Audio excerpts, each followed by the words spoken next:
juez ya fija una fecha para su ejecución, pero se puede apelar a una instancia superior. Entonces, una vez que el tribunal de rango superior confirma la sentencia, fijan una nueva fecha de ejecución, pero a su vez se puede seguir recurriendo a la instancia superior y, por tanto, para que tengan tiempo para utilizar este caso, se tiene que suspender de nuevo, ¿no?, la fecha de ejecución. Si simplemente un tribunal emite una sentencia contra mí y no establece, no fija ninguna fecha de ejecución, el proceso no puede seguir adelante, no se puede recurrir a la siguiente instancia. Pues se quedaría en paz, ¿no? No habría posibilidad de recurso porque no podría haber otro órgano superior que revisara la sentencia. Entre 1974 y 1984, las distintas fechas de ejecución que se fijaron realmente no eran fechas en las que iban a ejecutarme, sino fechas en las que se iba a revisar mi caso por otro juzgado. Pero la fecha del 24 de mayo del 84 sí que fue una fecha muy seria. Estuve a 7 horas de ser ejecutada. Vini, si estás en contra de la pena de muerte, ¿por qué fijar el ejército? En el momento en el que me alisté en el ejército, no estaba ni en contra ni a favor de la pena de muerte, no me daba igual la pena de muerte. Realmente me alisté en el ejército para alejarme de mi barrio. Alistarme en el ejército para mí suponía una oportunidad para cambiar de vida, para alejarme de aquellas personas que podían acabar haciendo que me metieran en problemas. Has contado que tú ibas a ser la cara de un...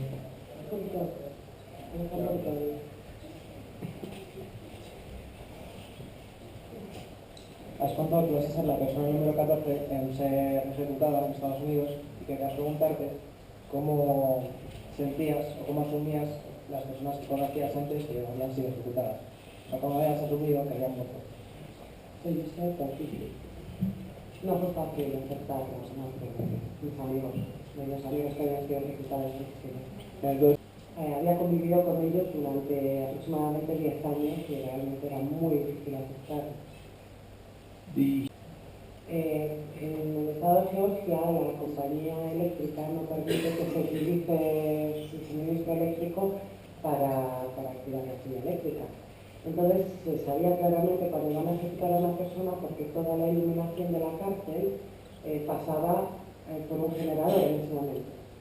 Algunas ejecuciones llegadas o bien porque era un amigo cercano que estaba siendo ejecutado, o porque era una persona con la que yo estaba trabajando para tratar de demostrar su inocencia, que eran inocentes y aún así eran ejecutados. Yo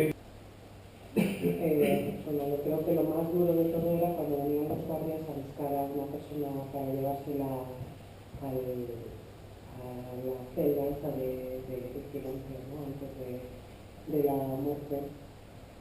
Colocaban las esposas en las muñecas y en los tobillos y después abrían la puerta, ¿no?, de la celda.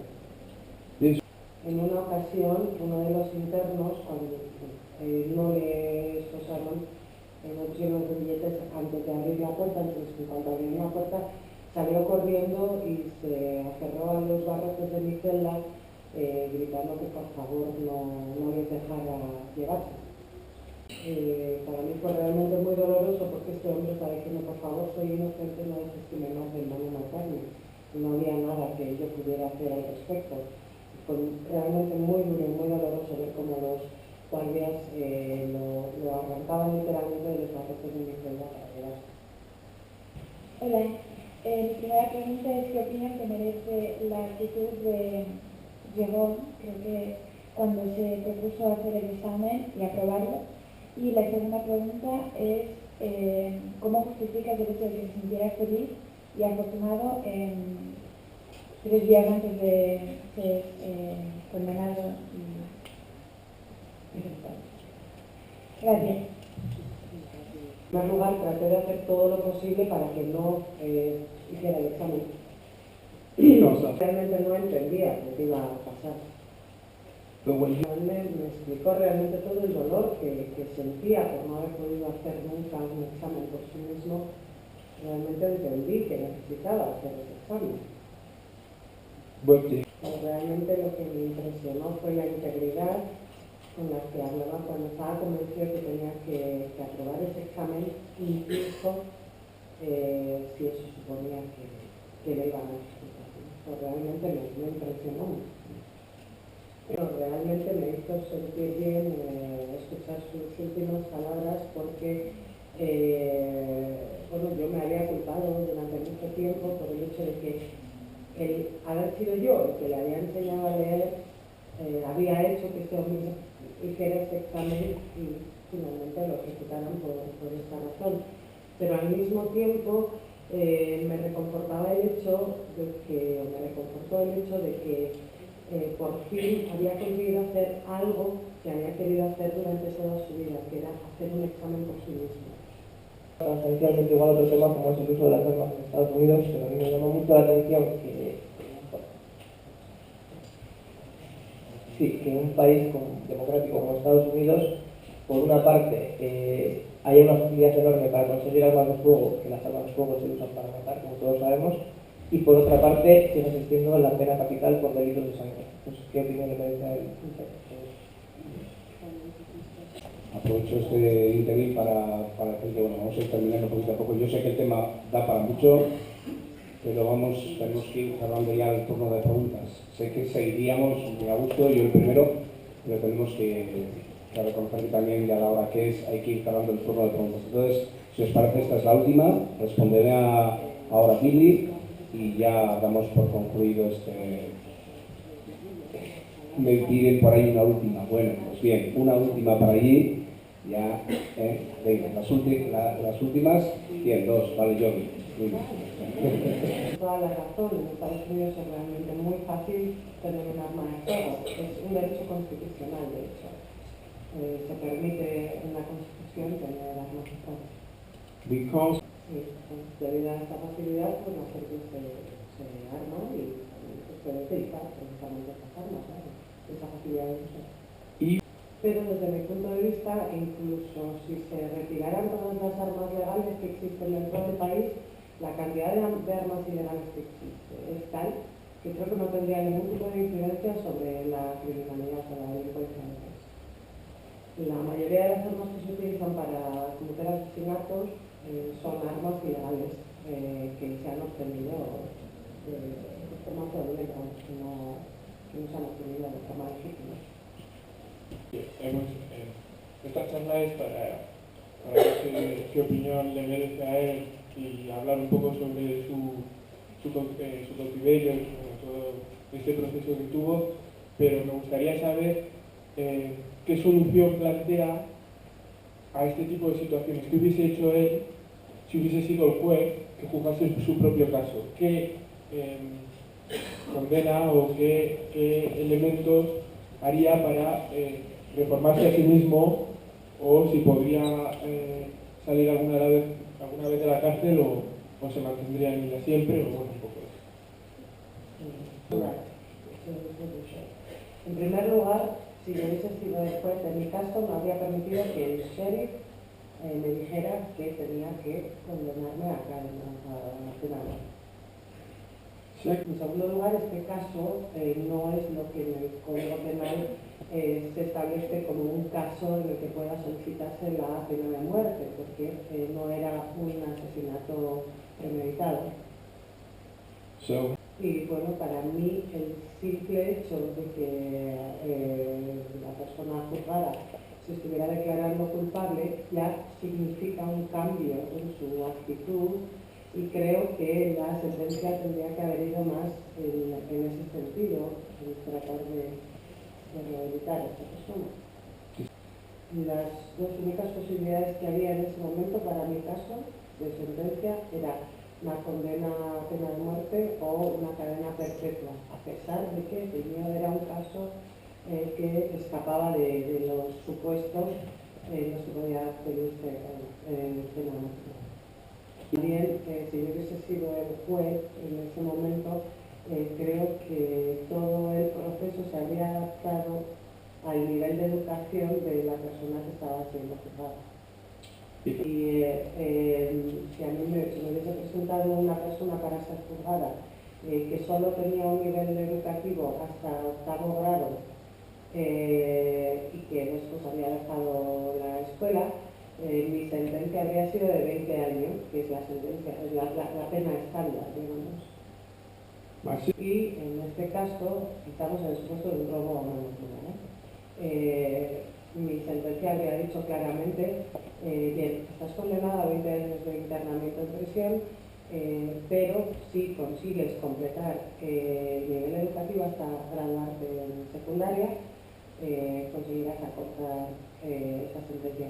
Si no es así, cumplirás todos y cada uno de los días en los que has sido condenado. Esto permite que, por un lado, los internos tengan una voluntad hacia el cambio de actitud en la vida y al mismo tiempo el hecho de recibir formación les ayuda a evitar meterse en problemas, el hecho de recibir educación ayuda a evitar generalmente. Sí, buenas tardes. Únicamente era para comentar que, si no recuerdo mal las fechas, ha estado 21 años desde su excarcelación, ¿no? Han pasado 21 años. Era para saber si la realidad de derecho justo de cualquier estamento social de que provengan en Estados Unidos ha mejorado y si realmente con el presidente actual, por ser de raza negra, está influyendo positivamente en la mejora de tanto el tema de pena de muerte como ese derecho a juicio justo. La verdad es que no ha habido grandes cambios en el sistema legal, en el sistema jurídico.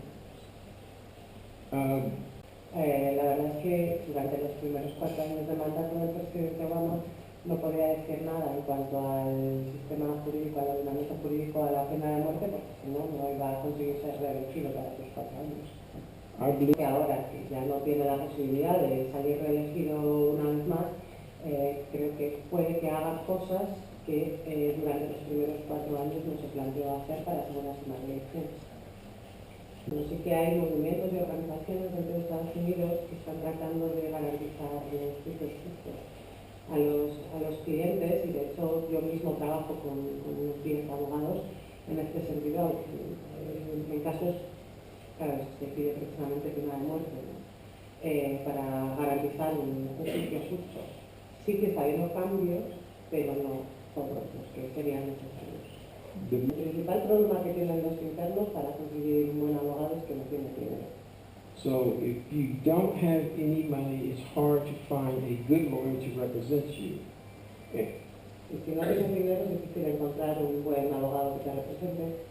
Hay muchas distintas leyes, ¿no?, en los distintos estados tratando de garantizar los derechos a un abogado, ¿no? Bueno, en realidad, lo que hay muchas iniciativas para recaudar los fondos suficientes para pagar abogados de oficio, pero lo cierto es que los condados que tienen que recaudar estos fondos realmente se niegan a hacerlo o se niegan a pagar a los abogados. Y desde luego, si desde el momento en el que uno es arrestado no tiene la asistencia de un abogado, es imposible que tenga un juicio justo. Buenas, la última pregunta. ¿Qué tipo de cosas se te pasan por la cabeza o las que puedes sentir cuando estás con tus hermanas y crees que realmente ese momento puede ser quizá el último abrazo con ellas? En ese momento realmente lo que sentí es que no iba a morir. Estaba convencido de que lo que había leído iba a ser así. Pues la mayor parte del tiempo lo pasé tratando de convencerlas a ellas de que no iba a morir. Y bueno, cuando los guardias les dijeron besadle y abrazadle porque va a ser la última vez que lo hagáis y demás, y ellas trataban de hacerles, dijeron, no les hagáis caso, no les creáis, no es cierto, no van a necesitarlo. Cuando entró el capitán y bueno, y anunció que había sido suspendida mi ejecución, le pregunté cuál había sido el tribunal que había suspendido, y era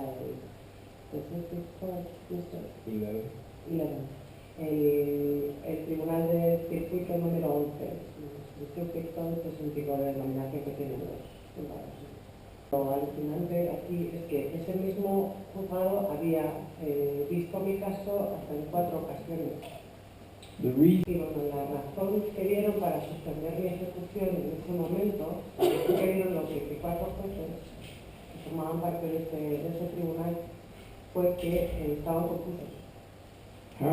¿Cómo puede ser que después de haber habido 4 veces el mismo caso, después de haber tenido 4 veces el mismo caso y no haber dudado de los hechos, de repente estés confuso? Para mí, la única explicación posible es que Dios hizo que estuvieran confusos en ese momento. Bueno, vamos a parar aquí las cosas y hasta aquí hemos llegado, ¿no? Y para esto les llevo 6 años. Thank you very much. Muchas gracias.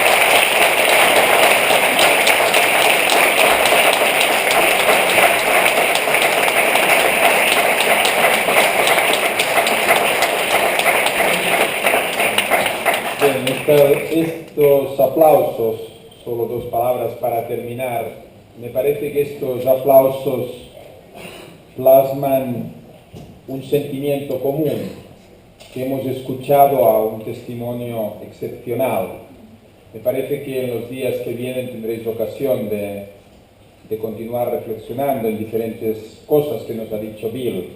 Yo solo quisiera decir una cosa, y es que el testimonio de Bill es un testimonio que ha tocado nuestro sentimiento.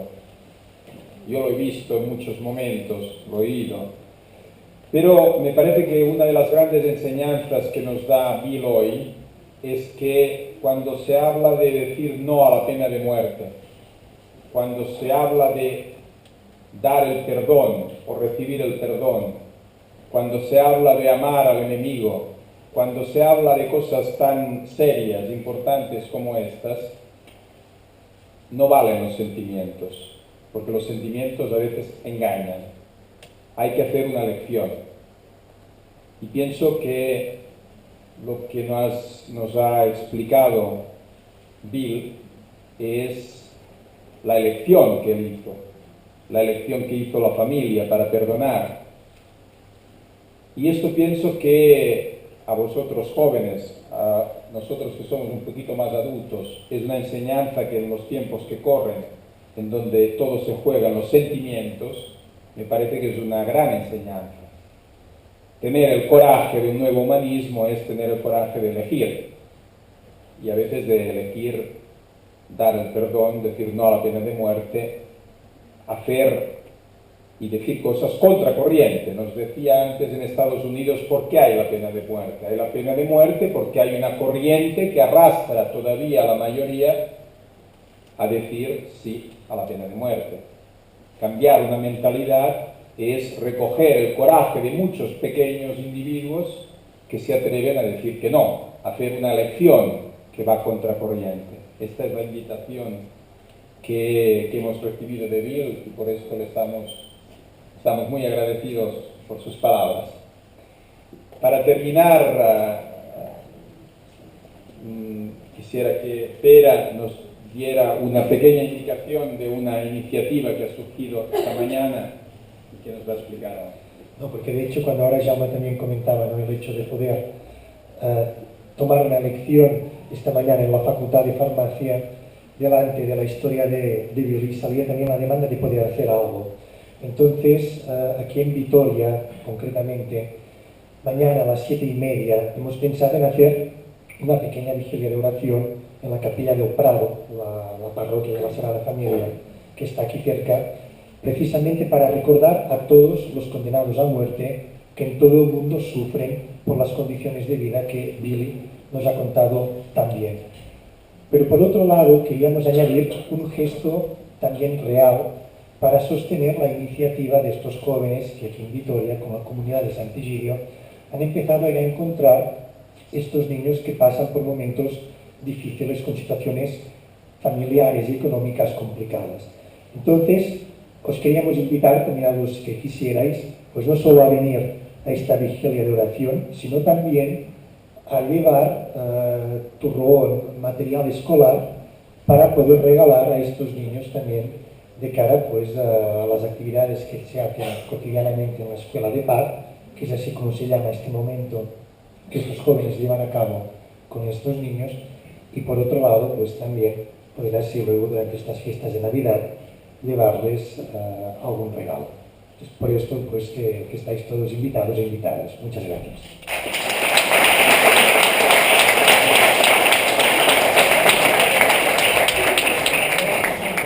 Bueno, eskerrik asko de Nori, muchas gracias a todos, y los que mañana os animéis, allí nos veremos. Creo que es una iniciativa francamente interesante.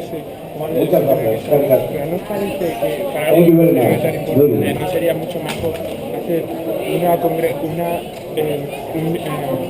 como manifestación o reunión? Sí, más que una vigilia, porque yo, por ejemplo, si eres de otra creencia religiosa y estáis siendo un poco clasistas, estáis un poco... Pero, por ejemplo, si preocupaciones en el sentido de decir un manifiesto que podemos hacer a las